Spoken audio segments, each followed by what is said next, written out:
Salut à toi, j'espère que tu vas bien. Alors, bienvenue dans cette nouvelle vidéo. Aujourd'hui, on va parler des choses qu'on n'aime pas, mais qu'on continue quand même de faire. Si tu es honnête, alors tu reconnaîtras que peut-être dans ta vie, il y a cette chose que tu n'aimes pas du tout, mais que tu continues quand même de faire. Je me rappelle, j'avais trouvé un homme qui me disait, Rossan, tu sais, je n'aime pas les films pornographiques, je suis fatigué des films pornographiques, mais je me retrouve toujours en train de regarder, toujours et toujours. Et une autre personne va te dire, tu sais, Rostan, je n'aime plus l'alcool, je ne veux plus boire d'alcool, mais je me retrouve toujours en train de boire. J'ai l'impression que l'alcool a comme une sorte d'emprise sur ma vie. Peut-être pour toi, c'est la drogue. Tu te drogues constamment, tu prends de la drogue et tu es fatigué, tu n'en veux plus, mais tu te rends compte que tu es comme prisonnier de cela. Je veux que tu saches que c'est quelque chose qui arrive à plusieurs hommes, à plusieurs femmes, à plusieurs jeunes et que tu n'es pas un cas isolé.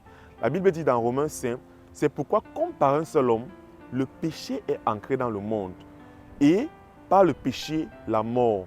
Et qu'ainsi, la mort s'est étendue sur tous les hommes parce que tous ont péché. En réalité, par un seul homme, par Adam et Ève, qui étaient les premiers êtres humains, le péché est ancré dans le monde. Je veux que tu saches que le péché, la loi du péché est présente dans nos vies. Dès lors que tu es un être humain, tu nais avec la loi du péché en toi. Tu nais avec la sémence du péché en toi. Et la Bible dit, le péché a fait venir sur nos vies la mort spirituelle. La Bible dit, la mort est ancrée dans le monde. Donc je veux que tu saches que toutes ces choses qui ont comme une certaine emprise sur toi, toutes ces choses qui ont comme une certaine possession sur ta vie, sont juste les conséquences de la mort spirituelle.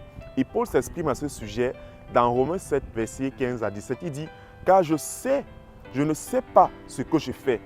Je ne fais point ce que je veux et je fais ce que je hais.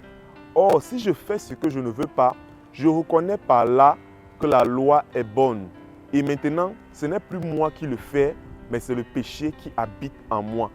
Paul lui-même a expérimenté cela et c'est le quotidien de plusieurs personnes. Des personnes qui font ce qu'ils n'aiment pas, des personnes qui fument mais qui ne veulent plus fumer, des personnes qui regardent des films qui ne sont pas bons mais qui ne veulent plus regarder, des personnes qui se droguent mais qui ne veulent plus se droguer, des personnes qui ne cessent de tromper leur femme, tromper leur conjoint mais qui ne veulent plus le faire. Bref, des personnes qui sont dépendantes d'un certain péché. Ça peut être le mensonge. Il y a des personnes qui mentent pour rien. Juste pour un rien, ils se mettent à mentir et ils ne veulent plus mentir. Je veux que tu saches aujourd'hui que cette chose que tu fais dans ta vie, même Paul l'a expérimenté et Paul dit c'est la loi du péché. Aussi longtemps que tu es un homme, la loi du péché voudra s'exprimer dans ta vie. Mais la suite du discours de Paul est tout aussi enrichissante et je veux partager cette suite avec toi. Dans Romains 7, versets 21 à 25, à la suite, Paul dit « Je trouve donc en moi cette loi. Quand je veux faire le bien, le mal est attaché à moi, car je prends plaisir à la loi de Dieu, selon l'homme intérieur. Mais je vois dans mes membres une autre loi qui lutte contre la loi de mon entendement, qui me rend captif de la loi du péché qui est dans mes membres. Maintenant que je suis, qui me délivrera du corps de cette mort, qui me délivrera de ce corps voué à la mort, dit Paul. Grâce soit rendue à Dieu par Jésus-Christ notre Seigneur. Ainsi donc, moi-même, je suis par l'entendement esclave de la loi de Dieu. Paul était prisonnier. Paul était prisonnier de la loi du péché. Et Paul s'est exclamé en disant, qui me délivrera de ce corps? Paul soupirait à être délivré. Paul soupirait à mettre fin à cela. Je veux que tu saches aujourd'hui qu'il y a une bonne nouvelle pour toi. Toi qui soupires à sortir de cette situation, à sortir de cette chose, d'arrêter de faire cette chose que tu n'aimes pas et que tu sais que c'est mauvais et dont tu te sens esclave.